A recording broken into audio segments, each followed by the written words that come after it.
月升沧海作为西汉灿烂的下半部也是结束了。我觉得整部剧最精彩的是剧中形形色色的人物形象，每个人都有自己的苦楚，每个人也都有自己的高光，不管他们故事长短，镜头多少，都能打动大家。为了满足观众的需要，月升沧海也举办了大结局点映礼，花钱就能提前看完大结局。花钱看完大结局之后，才发现这部剧的后面全是重头戏，前面忍住的眼泪在大结局通通爆发了。这个结局真的让人感慨万千，而泪点也集中在这3个地方：一、宣皇后之死。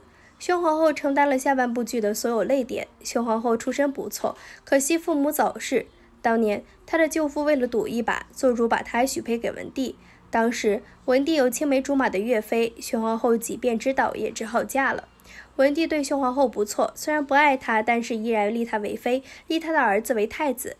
这么多年，宣皇后和文帝相敬如宾，可是彼此之间却总少点情谊。尤其是当宣皇后看到文帝跟岳飞打情骂俏的样子时，她的内心是痛苦的。还记得凌不疑出征，她把自己的私印给了少商，那一幕宣皇后是羡慕的，她的内心旁白是自己一辈子也没能够得到如此的真心相待。虽然自己的爱情并不顺遂，但是她对所有人都是极好的，尤其是对少商和凌不疑。他希望他们好，可是又怕因为自己的干涉，让他们没办法遂了自己的心愿。他在临死前对凌不疑说，希望来生能做他们一对自己的亲儿女，如此才算圆满。他对文帝说，这辈子嫁给他是一种幸运，可如果有下辈子，他却不希望遇到他。他对岳飞说，他从来不曾怀疑过他。岳飞也告诉他，自己也从来没有怀疑过他。他们2个人一辈子能够如此坦坦荡荡，也真是不容易。如此好的皇后，却因为爱而不得，心中郁结，抑郁成疾，最后早早而逝，着实令人心疼。2. 少商大母和母亲的忏悔。少商的大母本来非常不喜欢萧渊一，她对他百般挑剔，甚至为了为难他，故意留下襁褓中的少商，更是听从了葛氏的挑唆，各种为难少商。后来萧渊一和程氏回来了，干净利落处置了葛氏，但是大母跟萧渊一关系依然不好，直到后来程氏失踪，程家下狱，大母跟萧渊一才算交了心，真正成为一家人。大结局，程家喜事不断，万琪琪跟程宋结婚了，还生了一对双胞胎。少商二叔跟青松结了婚，也生了娃。洋洋跟小班侯也结婚了，还有连房跟福登，真的是好事成双。可惜只有少商2次订婚都没能结成婚，如今自己把自己关在长秋宫里，冷冷清清的过，打算青灯相伴，孤独终老。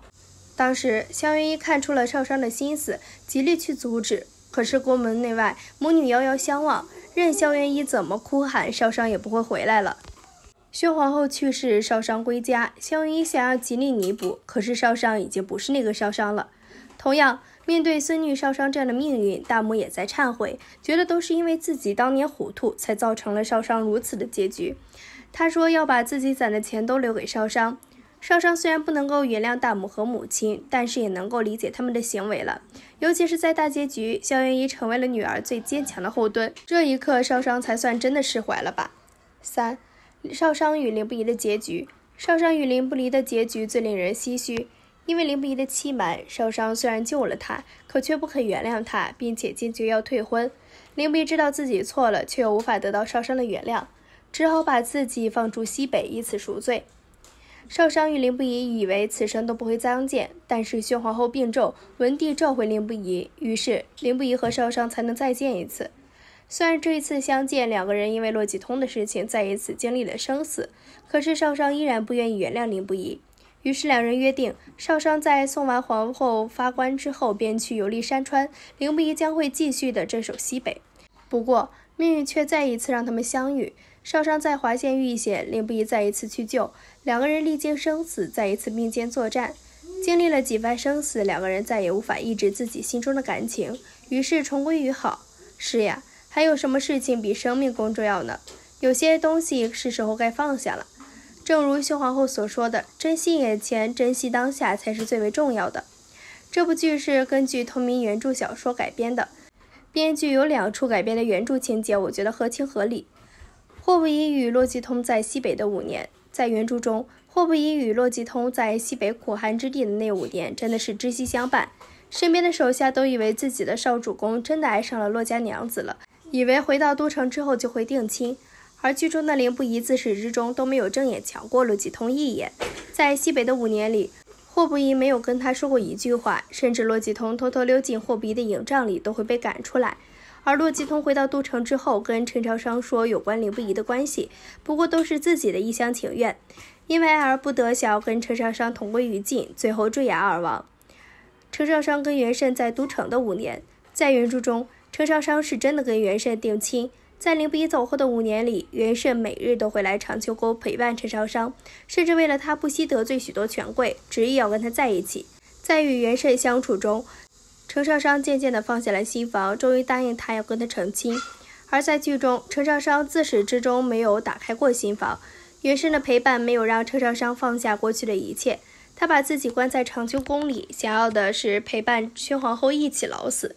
袁慎与陈朝商最后其实没有真的定亲，皇后把这件事告诉了霍不疑，让他去追回陈朝商，有情人终成眷属。为何编剧要修改这2处情节？其实霍不疑早就说出了答案。在剧中，霍不疑曾经说过一句话：天若有道，自不会让有情人分离。